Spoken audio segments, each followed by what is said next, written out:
रेणु रेना। বিহার ভ্রমণের দ্বিতীয় দিনে আমি সাসারাম থেকে চলে এসেছি পুণ্যতীর্থ গয়াতে। গয়া থেকে মাত্র 17 কিলোমিটার দূরে বোধ গয়া।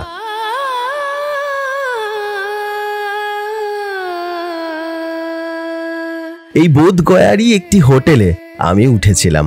গতকাল এখানে বিভিন্ন বৌদ্ধ মন্দিরগুলি দেখে বিকালের দিকে যখন মহাবোধি মহাবিহারে এলাম, তখন কম্বোডিয়ার প্রধানমন্ত্রীর স্ত্রী বুন রানী এখানে আসার কারণে মন্দিরে প্রবেশ করতে সন্ধ্যা হয়ে গেল।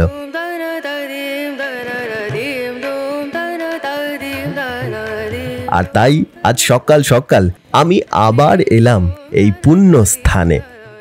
আজ থেকে হাজার হাজার বছর আগে এখানে রাজার ছেলে সিদ্ধার্থের আগমন ঘটে। একটি পিপুল গাছের নিচে তার আলোক প্রাপ্তি ঘটে, আর এখান থেকে গমন করেন এক ভগবান, যাকে মনে করা হয় ভগবান বিষ্ণুরই এক অবতার, ভগবান বুদ্ধ। এরপর এখান থেকে আপনাদেরকে আজকে নিয়ে যাব গয়াতে। পুরাণ অনুযায়ী এক অসুর মানব কল্যাণে তার বিশাল দেহ দেবতাদের দান করেছিলেন। গয়ার পাহাড়গুলি হলো তারই দেহের অংশবিশেষ। এই পবিত্র স্থানে যজ্ঞ ও পিণ্ডদান করলে পিতৃগণ উদ্ধার পান, আর সেই ব্যক্তি মহাপুণ্য লাভ করেন। আজকের ভিডিওতে আপনাদের জন্য থাকলো এই বোধ গয়া ও গয়ার সাথে জড়িত পুরাণ, মন্দিরের স্থাপত্য ও ইতিহাস, আর ভ্রমণ সংক্রান্ত অন্যান্য নানান তথ্যগুলি। সঙ্গে থাকুন।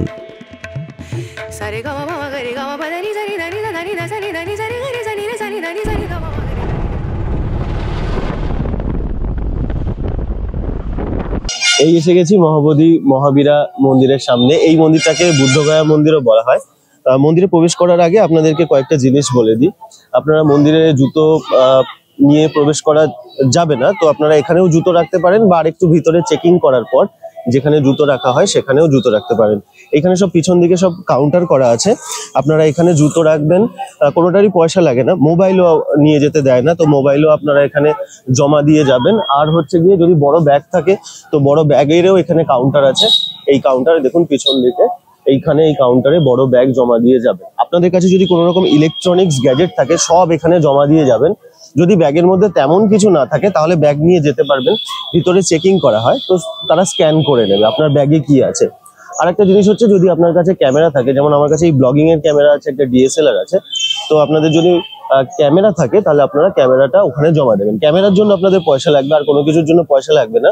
ওই স্টিল ছবির জন্য 100 টাকা বলে। ভিডিও ক্যামেরা যদি আপনার কাছে থাকে তাহলে 300 টাকার টিকিট, তবে অত চেক করে না, ওই 100 টাকার একটা টিকিট কাটলেই আপাতত হয়ে যাবে, কোনো অসুবিধা নেই। চলুন এইবার প্রবেশ করব। এখানে দুটো গেট, এখান দিয়ে প্রবেশ করা হয় চেকিং করে, আর ওই পিছন দিকে একটা গেট আছে, ওই গেট দিয়ে বার করা হয়। আসুন।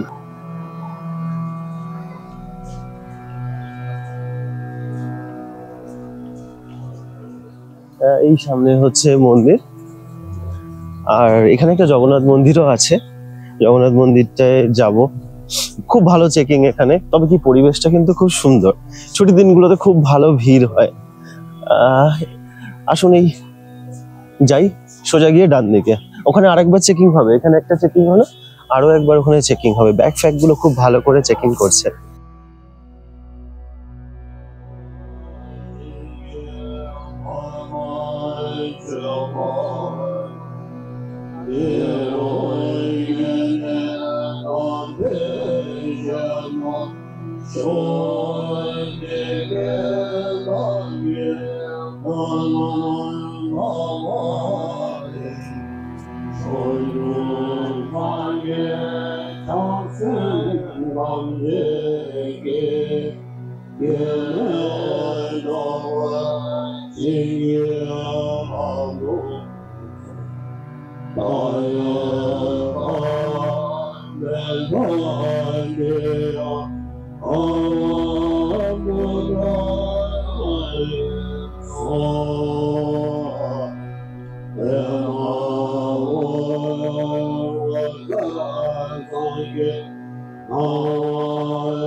আমি সবেমাত্র মানে যেখানে চেকিং হলো না, ফাইনাল চেকিংটা হওয়ার পরে আমি ডান দিকে ঘুরেছি, আর এই বিশাল মন্দিরটা দেখে কেমন যেন আমার একটা হয়ে গেল শরীরের মধ্যে।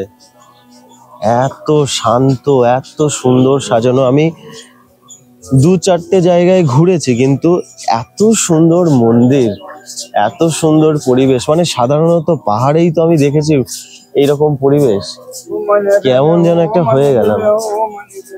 কি ভালো লাগছে, মানে একটু জোরে কথা বলতেও আমার যেন কেমন হচ্ছে, ভীষণ ভালো লাগছে। আমার এখন আফসোস হচ্ছে কি আমি এর আগে কেন আসিনি এখানে, কি ভালোই না লাগছে। মানে হিসাব করে একটা জিনিস দেখলাম যে বিহারে যে মানে যে পরিমাণ প্রাচীনতা বিহারে আছে ভাবা যায় না। এখানে ট্যুরিজম আরেকটু যদি মানে প্রশাসন থেকে যদি আরেকটু বা সরকার থেকে যদি আরেকটু, তাহলে এই জায়গাটা এত সুন্দর হয়ে যাবে, মানে ভাবা যাবে না। আচ্ছা, আপনাদেরকে মন্দির দেখাচ্ছি, দেখাতে দেখাতে কয়েকটা জিনিস বলি, তাহলে আপনাদেরও বুঝতে ব্যাপারটা সুবিধা হবে। আপনারা অনেকেই জানেন 563 খ্রিস্টপূর্বাব্দে নেপালের লুম্বিনীতে সিদ্ধার্থ জন্মগ্রহণ করেন রাজার ঘরে।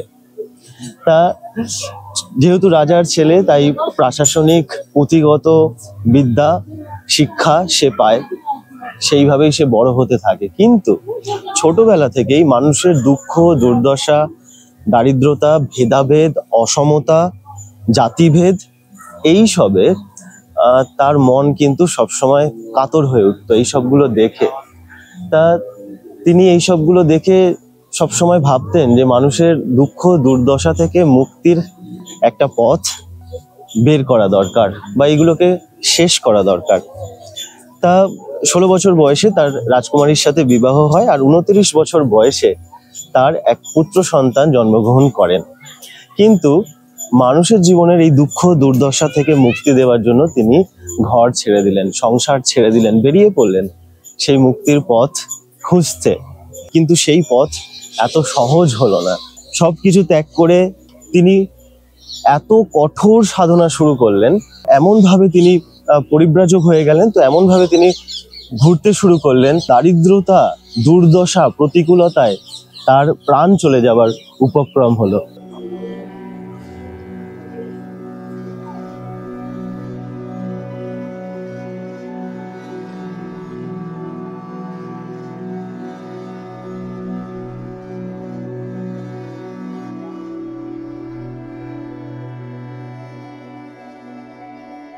মন্দির চত্বরে হাঁটছি, এত ভালো লাগছে, মানে আমি এমন পরিবেশ খুব খুব খুব কম দেখেছি। আরো আগে এখানে আমার আসা উচিত ছিল, প্রতিটা মানুষেরই এখানে একবার করে আসা উচিত। তার যে গল্পটা আপনাদের বলছিলাম, যে কাহিনীটা আপনাদের বলছিলাম, তা পরিব্রাজক হয়ে তিনি দুস্থ অবস্থায় ঘুরতে ঘুরতে একদিন হঠাৎ করে এই যে নিরঞ্জনা নদীর তীর, সেই নিরঞ্জনা নদীর তীরে দুস্থ অবস্থায় এলেন। আসার পর এইখানেতেই সুজাতা নামে এই গ্রামের প্রধানের এক কন্যা ছিল, যে তাকে ক্ষীর নিবেদন করলেন। সেই আপনাদেরকে সকালবেলায় সেই মন্দিরটাতে নিয়ে গিয়েছিলাম, তার বাড়ি দেখালাম, সুজাতা স্তূপা দেখালাম, আর যেখানে ক্ষীর নিবেদন করেছিল সেই জায়গাটা আপনাদেরকে দেখালাম। কি সুন্দর এনারা আসন করছেন। তারপরে ঠিক যেই জায়গাটাতে ওনাকে সেই কুশ গাছ দেওয়া হয়েছিল, ঘাস দেওয়া হয়েছিল, সেই মন্দিরটা আপনাদেরকে দেখালাম। তা ওই যে লোকটা তাকে ঘাস দিয়েছিল, সেও কিন্তু একটা দৈব কারণেই তিনি এসেছিলেন।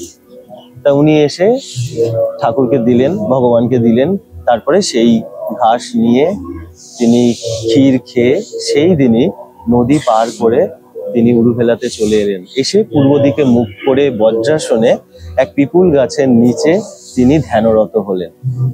শুরু হলো তার জ্ঞান লাভের প্রচেষ্টা। তারপর 35 বছর বয়সে তিনি একদিন বৈশাখী পূর্ণিমার শেষ রাতে জ্ঞান লাভ করলেন, তার মোক্ষ লাভ হলো। সেই থেকে তার নাম হলো বুদ্ধ।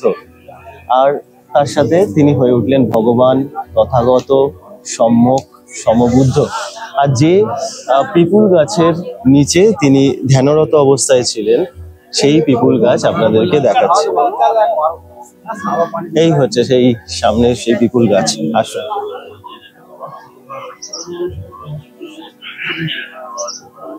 মনে করা হয় এই পিপুল গাছ বহু পুরনো। এইটা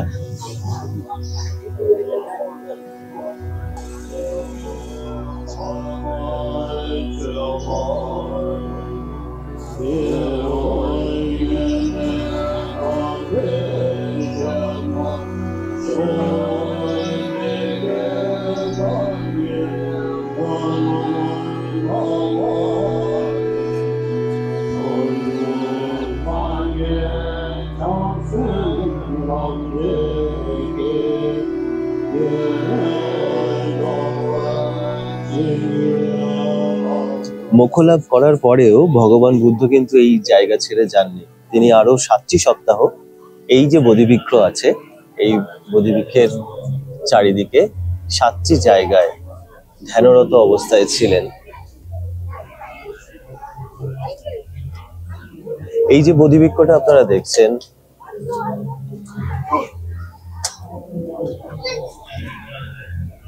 এই গাছটিকে পঞ্চম অনুক্রম বলে মনে করা হয়, মানে সেই গাছেরই, সেই বোধিবৃক্ষের খ্রিস্টপূর্ব 250 সালে এই বোধিবৃক্ষটিকে রোপণ করা হয়েছিল। তা এই মানে মোক্ষ লাভের পরে দ্বিতীয় সপ্তাহের 7টি দিন তিনি এই বোধিবৃক্ষের দিকে তাকিয়েছিলেন। সেই জন্য বলা হয় যে অনিমেষ লোচন চৈত্য, মানে চোখের পলক ফেলেননি, সেই জন্য এই অনিমেষ লোচন চৈত্য বলা হয়। আর একটা জিনিস কি হয়েছে, তিনি এই বোধিবৃক্ষের চারপাশে পরিক্রমাও করেছিলেন, যে পরিক্রমাকে রত্ন চক্রমা বা জুয়েল ওয়াক বলা হয়। পরিবেশ কি, এখানের পরিবেশটা দুর্দান্ত। তারপর মোক্ষ লাভের পরে তিনি এখানে এই যে এতদিন ছিলেন, সেই মোক্ষ লাভের বিষয়ে চিন্তা ভাবনা করেছিলেন যে কি হলো, কি আমি পেলাম, কত জ্ঞান আমার এলো, সেই সব নিয়ে তিনি চিন্তা ভাবনা করেছিলেন। তারপরে বারাণসীর উদ্দেশ্যে চলে যান। আপনাদেরকে সারনাথ আমি ঘুরিয়েছিলাম, বারাণসীর সেই সারনাথে গিয়ে বৌদ্ধ সংঘের প্রতিষ্ঠা করে। আসুন আর যে জায়গাগুলো আছে আপনাদেরকে ঘুরিয়ে দেখাই।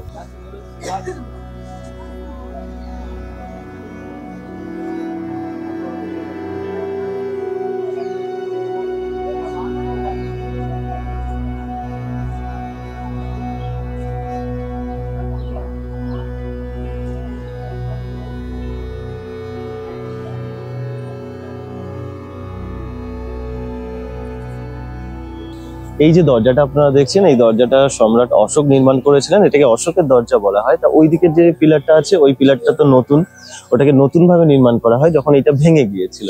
এই দিকেরটা যদি দেখেন তাহলে বুঝতে পারবেন যে এর মধ্যে এখনো নকশা করা আছে, প্রাচীনতা এটা দেখলেই বোঝা যায়। ওটা নতুন করে তৈরি করা হয়েছিল যখন এর রক্ষণাবেক্ষণ করা হচ্ছিল, সেই সময় বহুবার এই মন্দির রক্ষণাবেক্ষণ করা হয়েছে। একটা জিনিস আপনাদেরকে বলি, এই যে মন্দির, এই মন্দির খ্রিস্টপূর্ব 3য় শতকে সম্রাট অশোক যে 84,000 মন্দিরের নির্মাণ করেছিলেন, তার মধ্যে অন্যতম হচ্ছে এই মন্দির। তা একবার ভেবে দেখুন, এই মন্দিরকে মহাবোধি মহাবিহার বলা হয়। তার সাথে এই মন্দির বুদ্ধগয়া মন্দির নামেও বহুল প্রচলিত, বেশিরভাগ মানুষ বুদ্ধগয়ার মন্দির হিসাবেই চেনে। তা সেই সময়, সেই প্রাচীন সময়ের যে দুর্দান্ত স্থাপত্যকলা, দারুণ নিদর্শন ছিল, তার মধ্যে টিকে থাকা একমাত্র মন্দির হচ্ছে এইটা। অবশ্যই আপনারা এই মন্দির একবার দেখে যাবেন, খুব ভালো লাগবে।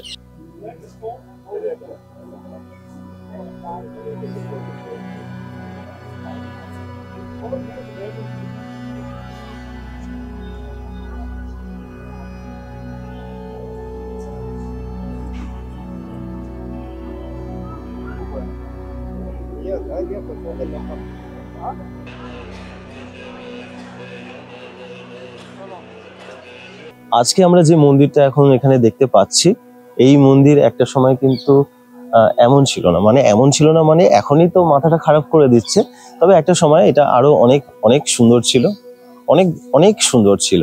এর রঙও আলাদা ছিল, এর গঠনশৈলীও অনেকটা এখন আছে, মানে এর উপরে আরো অনেক রকম জিনিস ছিল। তা চীনা পরিব্রাজক হিউয়েন সাং যখন এখানে এসেছিলেন, মানে 637 খ্রিস্টাব্দে, সেই সময় তিনি এসে বলেছিলেন যে এই মন্দির 160 থেকে 170 ফুট, মানে 170 ফুট উঁচু, আর এই মন্দিরের যে ভিত আছে সেই ভিতটা 50 ফুট চওড়া। আর এই মন্দিরের রং তখন এরকম ছিল না, এই মন্দিরের রং ছিল নীল রঙের, মানে নীল ইটের ব্যবহার করা হয়েছিল, নীল রং দিয়ে এই মন্দির সাজানো ছিল। সোনা, রূপো এবং বিভিন্ন প্রকারের মণিমুক্ত এখানে দেওয়া ছিল। তা এত সুন্দর ছিল, ঠিক যেরকম ভাবে আমাদের অন্যান্য স্থাপত্য, অন্যান্য মন্দিরগুলোকে লুটপাট করা হয়েছে, সেইভাবেই এই মন্দিরও লুটপাট হয়েছে সময়ের সাথে সাথে। মানুষের কুনজর এইসব মন্দিরগুলো সব পড়েছে, লোভী নজর পড়েছে, আর মন্দিরগুলো আস্তে আস্তে শেষ হচ্ছে। আরেকটা জিনিস কি হচ্ছে, মন্দিরের মধ্যে আপনি কালো পাথরের বুদ্ধ মূর্তি দেখতে পাচ্ছেন এবং যার উপরে সোনার পালিশ করে দেওয়া আছে। তো দেখে মনে হয় যে অনেকটা সোনার মূর্তির মতো। একদম উপরের দিকে যদি আপনি দেখেন, এই যে চূড়ার দিকটায়, সেই চূড়াতে যে তামার পাত আছে, সেই তামার পাতের ওপর সেই সময় সোনার পালিশ করা ছিল, মানে সোনার জল করা ছিল। এখন তো সেগুলো নেই। ওই যে উপরের যে ডিজাইনটা আছে, খুব সুন্দর ডিজাইন, একটা গোল রাউন্ড আছে, ওগুলোকে আমলক বলা হয়। আপনারা যদি ভুবনেশ্বরের দিকে বা মানে আমাদের উড়িষ্যার দিকের বিভিন্ন মন্দিরগুলো দেখেন, সেখানেও কিন্তু ওইরকম একটা আমলক দেখতে পাওয়া যায়, ওই গোল যে ডিজাইনটা। এইটা একটা হচ্ছে ব্যাপার। আর তারপরে বলছে যে এখানকার জানালা, কড়িবর্গা, স্তম্ভ, এই সব কিছুতে সোনা, রূপো এবং অন্যান্য দামি জিনিসের ব্যবহার করা হয়েছিল। তো সেগুলো আস্তে আস্তে সবই লুটপাট হয়ে গিয়েছে।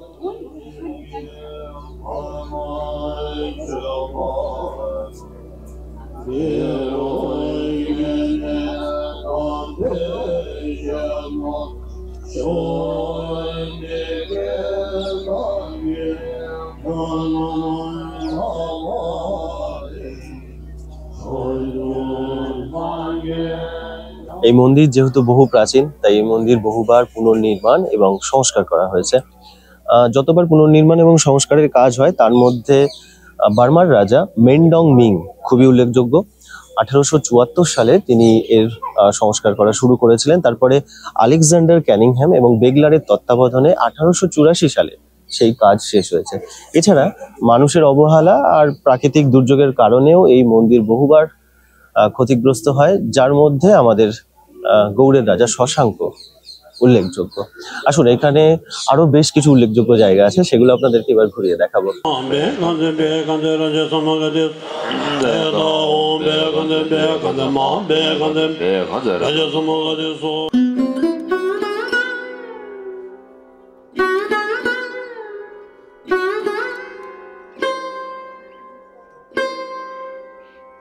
একটা জিনিস দেখুন, এই হচ্ছে মূল মন্দির, এই মানুষ প্রবেশ করছেন দর্শনের জন্য। আর এখানে রতন ঘর বলে একটা অ্যারো দেওয়া আছে। এই যে রতন ঘরটা এখানে আছে, এই রতন ঘরটা হচ্ছে যেখানে ভগবান বুদ্ধ চতুর্থ সপ্তাহ, মানে উনি 7টি সপ্তাহ 7 দিন করে এক একটা জায়গায় ধ্যানরত অবস্থায় ছিলেন। তো চতুর্থ সপ্তাহে যে 7 দিন তিনি ছিলেন সেইখানে, তো সেইখানে তার শরীর থেকে 6 রকমের রশ্মি বের হয়েছিল, যেই রশ্মির রং, মানে যে আলোর রং বৌদ্ধ ধর্মের মানুষেরা তাদের পতাকায় ব্যবহার করেন। সেই জায়গাটা আপনাদের দেখাচ্ছি। এই হচ্ছে সেই জায়গাটা, রতন ঘর।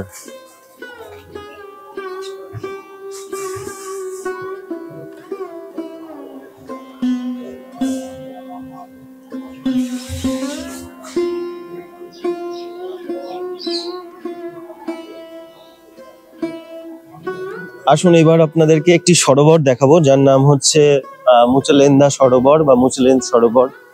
তা মনে করা হয় যে ভগবান যখন এখানে ছিলেন, এটা ষষ্ঠ সপ্তাহে তিনি এখানে ছিলেন।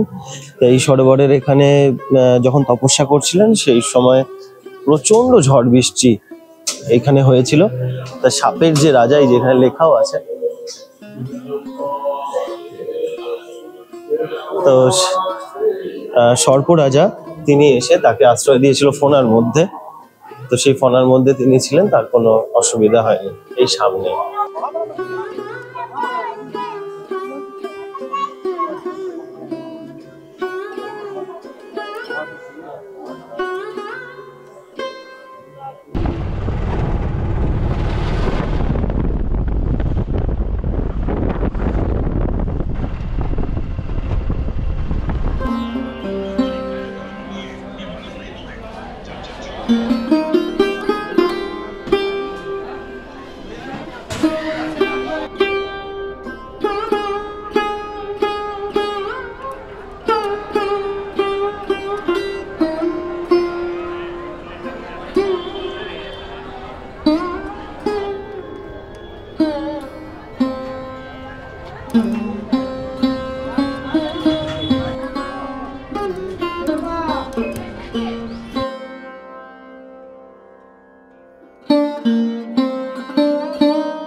আমি এখন আছি গয়াতে, বোধ গয়াতে আমার যে হোটেল আছে সেই হোটেল থেকে আমি গয়াতে চলে এসেছি। আসলে সকালবেলায় আমি একটু তাড়াতাড়ি আসতাম, সকালবেলায় আমি একবার মন্দিরে গিয়েছিলাম মহাবোধি মহাবিহারে। আমার ওই মন্দিরটা এত ভালো লেগেছিল, তারপরে ওখান থেকে একটু ব্রেকফাস্ট করে তারপরে এখানে এলাম। তা আমার হোটেল থেকে, বোধগয়া আমার যে হোটেল আছে সেই হোটেল থেকে এই জায়গাটা মানে বিষ্ণুপদ মন্দিরের দূরত্ব হচ্ছে 10 কিলোমিটারের মতো। তা অটোওয়ালা যে যেরকম পারছে সে সেরকম ভাড়া চাইছে।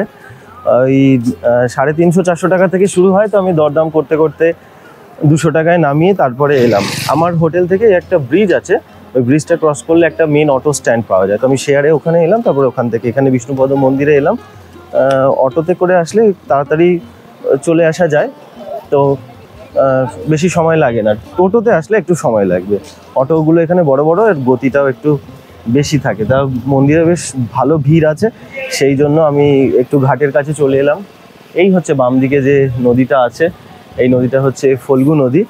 ফল্গু নদীতেই পিণ্ডদানের কাজ হয়। ঐতিহাসিকভাবে গয়া একসময় মগধের অংশ ছিল। আর এখানে এই শহরটাকে ঘিরে রয়েছে বেশ কয়েকটা পাহাড়, যাদের নাম হচ্ছে মঙ্গলা গৌরী।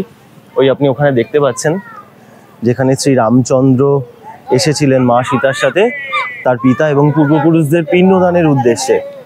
তারপরে হচ্ছে রামলীলা, শৃঙ্গস্থান, ব্রাহ্ময়নী, এইসব পাহাড় এই চারপাশটাকে ঘিরে রেখেছে। শুধুমাত্র হিন্দুদের জন্য নয়, বৌদ্ধ ধর্ম অবলম্বী মানুষদের কাছেও এই স্থানের গুরুত্ব অনেক, এর ঐতিহ্য অনেক। তা একটা জিনিস দেখুন, এই ফল্গু নদী, এই ফল্গু নদীর নাম আগে ছিল ফাল্গুনী নদী। অনেক জায়গায় নিরঞ্জনা নদী নামেও এর উল্লেখ করা হয়েছে। তাই এই নদীতে কিন্তু জল থাকে না। এখানে একটা ড্যাম দেওয়া হয়েছে, ওই যে ব্রিজটা আছে আর এই যে ব্রিজটা আছে, এই দুটো ব্রিজের এখানে বাঁধ দিয়ে দিয়েছে। তো বাঁধ দিয়ে এখানে জল রাখা হয়, কারণ জল না থাকলে পিণ্ডদানের যে কাজ আছে সেগুলো হবে কি করে, এই হয়েছে ব্যাপার। আসুন আপনাদেরকে এই চারপাশটা ঘুরিয়ে দেখাই। আমি দেখছিলাম ওখানে পিণ্ডদানের কাজ হচ্ছে, অনেকে আমাকে বলছিল, অনেকে নম্বর দিচ্ছে। আমার মনে হয় না নম্বরের দরকার আছে, আপনারা এখানে এমনিও চলে আসতে পারেন। এসে যদি সেই সব কাজ কিছু করার থাকে আপনারা এসেও করতে পারেন।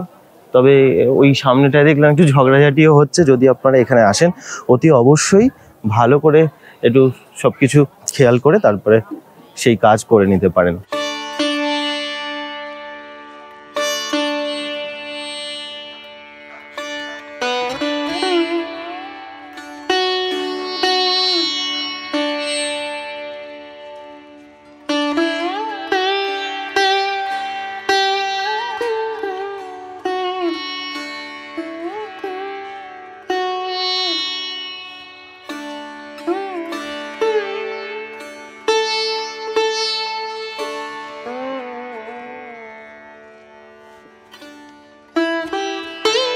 যেমনটা আপনাদেরকে বলছিলাম যে এই যে ফল্গু রিভার আছে, এই যে ফল্গু নদী, এই নদীতে জল না থাকার পেছনে একটা কারণ আছে।